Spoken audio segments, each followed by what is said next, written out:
often the economic argument that's used by people wanting to lift lockdowns sooner rather than later. We're hearing a lot of that in Sydney at the moment.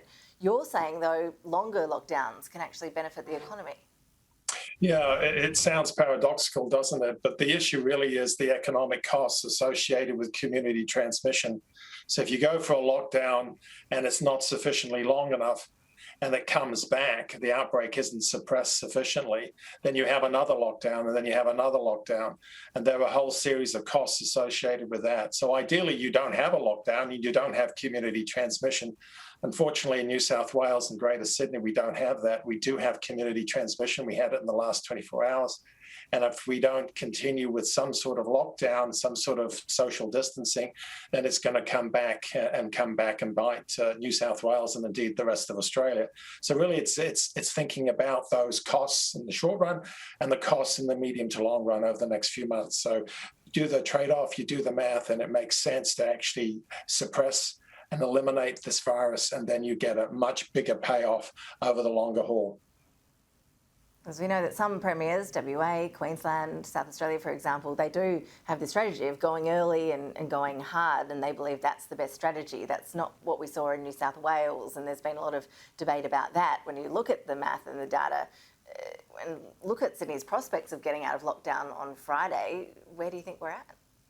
Well, obviously that's for the Premier to call, but certainly from the numbers in the last 24 hours, 18 new cases. And what's worrying is that 7 of those cases weren't in self-isolation, and 2 of those were in fact not connected to any known chains of transmission. So that's certainly a worry. Although the numbers 18 is certainly better than 35 the day before, it's still a worry. And if you have continued cases of people who are infectious, they're out in the community, we didn't have a lockdown, and of course if they're not connected to chains of transmission, this can blow up in our face very, very quickly. Now, of course, New South Wales has had a successful strategy. This is in 2020 in particular, in terms of using contact tracing and doing so very successfully. But of course, with the Delta variant, it's a different kettle of fish, so to speak. In other words, that it's much more infectious. So strategies that may have worked in the past may not be successful in the context of the Delta variant.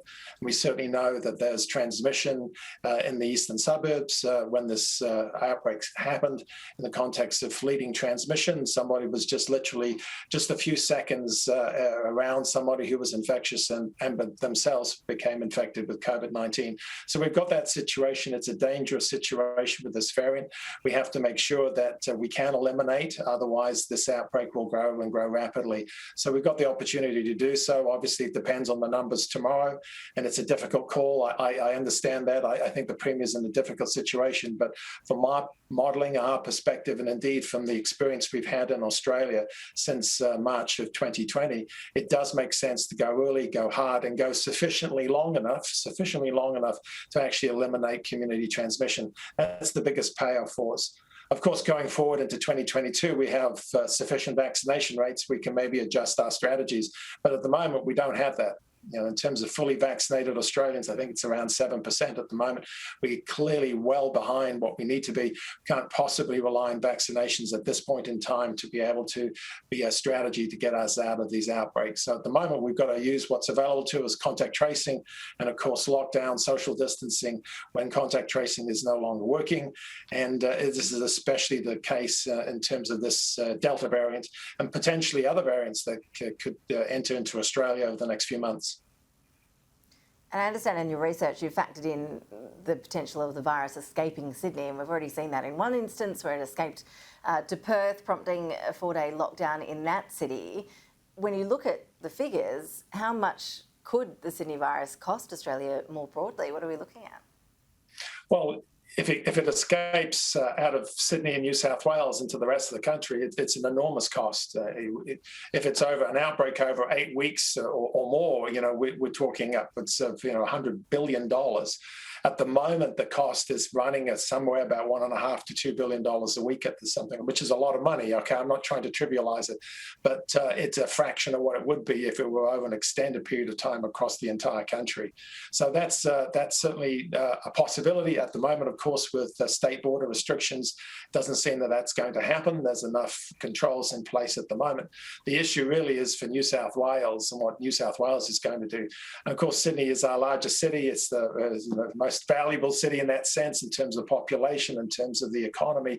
So we've got to make sure that Sydney doesn't go down a pathway of an epidemic, uncontrolled outbreak. It would be a disaster for Sydney, and of course a disaster for the country.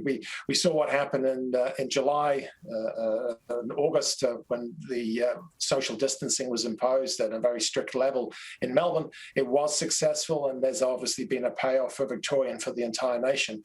We just need to make sure we don't get into an uncontrolled outbreak here. It's a knife-edge situation, and we make the wrong call here, we could be in a really, really bad state of affairs. So obviously that's a call that needs to be made by others, not me, but I think certainly the numbers today would suggest that we need to be extremely careful. Yeah, Quentin, it's one thing, isn't it, for us to sit here and talk about the macroeconomic view, but for a lot of small businesses, they're looking at the micro view of this sort of research that you're talking about today doesn't give them much comfort. Do you think we need to do more to ease that short-term pain with better financial compensation for businesses, for example, to make the economics stack up? Oh, absolutely. I think that's all part of what we have to do. It's not only to ensure people are going to comply with regulations, but it's helping workers and, as you highlight, small businesses. Obviously, bigger businesses suffer as well. But, particularly in the hospitality, tourism sector, those sorts of people and those businesses really hurt, as do their workers. There's a scheme, as we know, there's a $500 payout for workers, and that's good, but that's probably not sufficient for 2 weeks. If you lost your job for 2 weeks, you can't work and you're paid on a casual basis, $500 isn't going to go very far after 2 weeks. So I think there needs to be more money on the table, not only from the New South Wales government, but collectively from the entire country, from the federal government, because of course Sydney is our largest city. We need to make sure that it works in Sydney, that we do have zero COVID in terms of the restrictions in place. And so we'll need to have that support there readily available for people who need it. So absolutely, that's part of what we need to do in this COVID world. We have to share that pain by making sure there's sufficient payment, sufficient support for those people who are doing it tough and doing it the most difficult situation in context of lockdowns.